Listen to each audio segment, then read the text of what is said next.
Yo, what up guys? I'm Sammy. And I'm Lucas. And welcome back to Patched. And today we're going to be reviewing the OUTSET AX. Yeah, no, this guy is Vaxee's newest addition to their websites by the company OUTSET. The owner has been known for his performance in CSGO and other gaming tournaments. So let's see how it sort of stacks up in the mouse game. So this mouse is going for $60. So I guess mid-range pricing, right? Yeah. So not too expensive, not too cheap.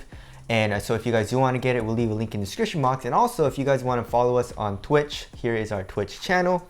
And let's get it started off right with the shape. So when we first got it, Lucas usually purchases the mice, right? So he looks at the mice and he sees what we should review. And I was like, okay, so we got this in. I was like, oh, so Zygen made another mouse. Is this like a smaller version or like, what is it?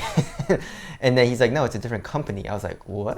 This is literally the same exact like shape, you know? No, not shape, but like overall design. The shape is pretty different. So I tried it out and it is an ergonomic shape. You know, if you notice from like looking at it from this angle, it curves up here onto the left side. So, I mean, most ergos do that. And you have a very, very big swell on the left side of the mouse, pretty much at the highest point of the mouse, you know, where the arch is. And it feels pretty damn nice. The Zygen NP01, it is an ergo, but it's a lot more mellow, just like the Xtrfy M4. You know, it's a little bit more flat. So you definitely notice that difference. Yeah, and I mean, these two mice aren't exactly two mice that were really made to be compared. They're two completely separate mouse, two separate companies, and we're kind of seeing what's good with the OUTSET here. Now, something that's interesting is for $60, it actually boasts a lot of very, very modern features that someone would look for in a gaming mouse, especially in 2021, outside of wireless. But some of the impressive things about it is it actually goes for a tilt grip. Is going to be the main grip you're going to want to use with this guy, where the mouse is actually kind of tilted at an angle, a little bit facing more towards your left on it. Now, it's really comfortable to use, and this is actually, I didn't know this grip existed. I'll admit, I didn't know that grip existed, but when they mentioned it, that was just how I was holding it naturally, which is kind of weird. That was just how I was holding it anyways when I was playing with it. So it's just a very, very interesting grip to be using on there. And then of course I just palm it regularly when I'm using browsing the desktop and things like that. Exactly. So yeah, casual use palm grip is super comfortable. I really like it because it is an ergonomic shape, obviously for right-handed people. So if you palm grip, you should be fine. Small hand, you should probably stay away from this mouse. If you have a medium-sized hand to a large-sized hand and you palm grip, you should be fine. It's a super comfortable shape. For fingertip grip, or I guess tilt grip, well, I fingertipped when I played with it, and I had no issues with it. Now, I don't really like the higher arch though. It's a little uncomfortable for me when I'm fingertipping it, but I definitely got used to it, and I got used to it pretty quickly. So it's not a huge deal, but I mean, for example, I would prefer like the Viper Ultimate or the XM1 for the fingertip grip over this shape, but it's still, like, I can make it work, you know? So overall, it's a pretty nice shape. Just keep in mind it has a very, very high arch here at the middle of the mouse. Yeah, I think the higher arch actually adds to sort of the benefit of using this, and we got the glossy finish on the white one. Now there is a darker one as well, and the thing about the arch is slightly higher than the NP01, and then the arch is actually going to be a little bit more centered as well, which is something that you guys know I love. Like my G Pro Wireless, my baby, has that, so it kind of reminds me of that a little bit. So it's kind of a nostalgic feeling when I use this guy. Yep. It reminds me of my child.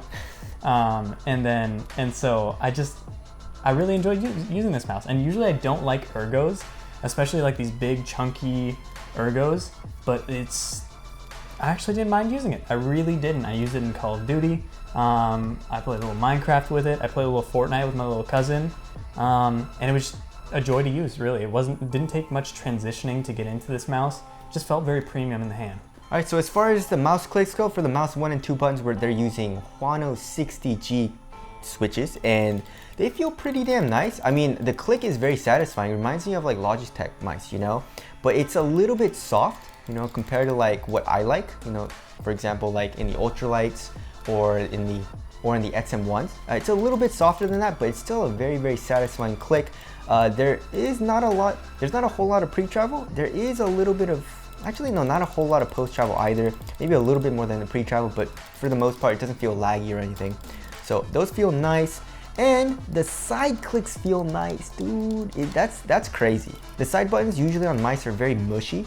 I don't know why, but they usually are. But in this one, it's not as mushy, and the click is very, like, you guys hear that?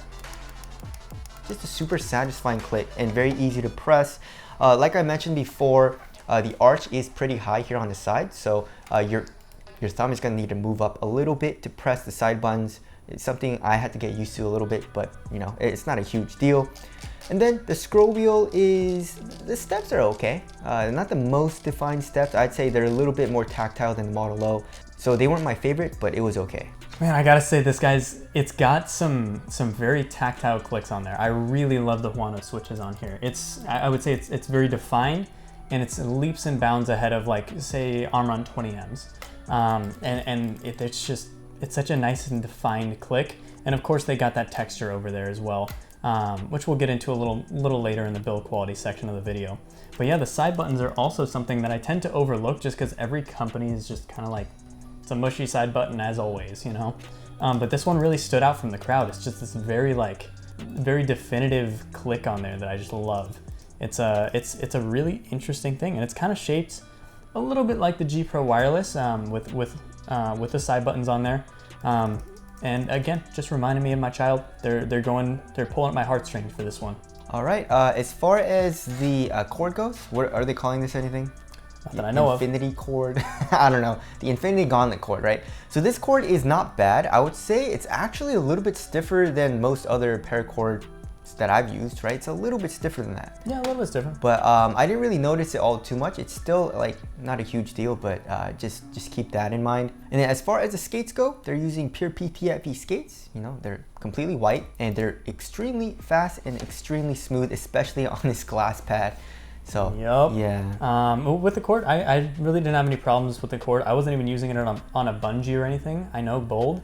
But I didn't really feel the cord at all, so I can't complain about that at all. So the OUTSET AX is actually going to boast a 3389 sensor in there, and it feels fast, very responsive, so I can't really complain about sensors. Sensors are a thing I don't really nitpick a lot. As far as the weight goes, they're saying 76 grams excluding the cable, so we'll see how it stacks up with that on our scale. 82 grams. 82 grams. So, and that's with the cable on there. So weight, again, not really something that we care about too much here on this channel. It's a weight that I thought was really negligible, and I'm going to this mouse from the G Pro Wireless X Superlight, and I really got used to it instantly. It's not really a huge deal. It's around 80 grams, so no complaints. So as far as the functionality on this mouse, there is no software. It's very plug and play, which is a good thing. And then on the bottom here, we've got an assortment of 3 different buttons, all doing different things on there. We've got a DPI button, and all of these have LED indicators as well. We've got your polling rate, 125, 500, and 1,000. And then we've got your mouse click response time in increments of 2, 4, and 8 milliseconds. So that's gonna be the functionality there. I do kind of wish I had a way to rebind the side buttons, but I just rebound them in my games. It's not really a huge deal. Yeah. All right, as far as the build quality goes, no real issues with the build quality. You know, there's really no side button wobble, and it's like a one-piece build. You know, there's no there's nothing that's protruding out besides the mouse 1 and 2 buttons, and it's just a solid chassis. There's nothing creaking. It feels great, and this finish is like, I'm not a huge fan of it because it is pretty slippery, but like Lucas mentioned before, you have this texture here on the mouse 1 and 2 clicks, which feel great. It feels grippy. It doesn't really leave a whole lot of fingerprint marks because of this color. This white color makes it so that you can't really see like fingerprint marks or like dirt or dust. So that's nice, and I also love this color. It's so great. You know, this Stormtrooper Panda colorway, it's sick. I like this. Yeah, it really is a good looking mouse. I love the glossy finish on there actually because I feel like it helps it hug my hand just a little bit better. Obviously you've got those grips on the button, but where the curves are for this button and then how my tilt grip goes on this guy, it just feels like I don't really lose my grip on here. As far as the RGB goes, there is none. So boo-hoo for you RGB freaks. But we don't really care about RGB all too much, so hey, well, it's not a huge deal. Okay, he cares, I don't care. Put more RGB. You know what I'm saying? So anyways, wrapping things up, For me personally, it's a good mouse. It's a great mouse. You know, there's really nothing bad I can say about this mouse. It's just like the shape personally for me isn't the best.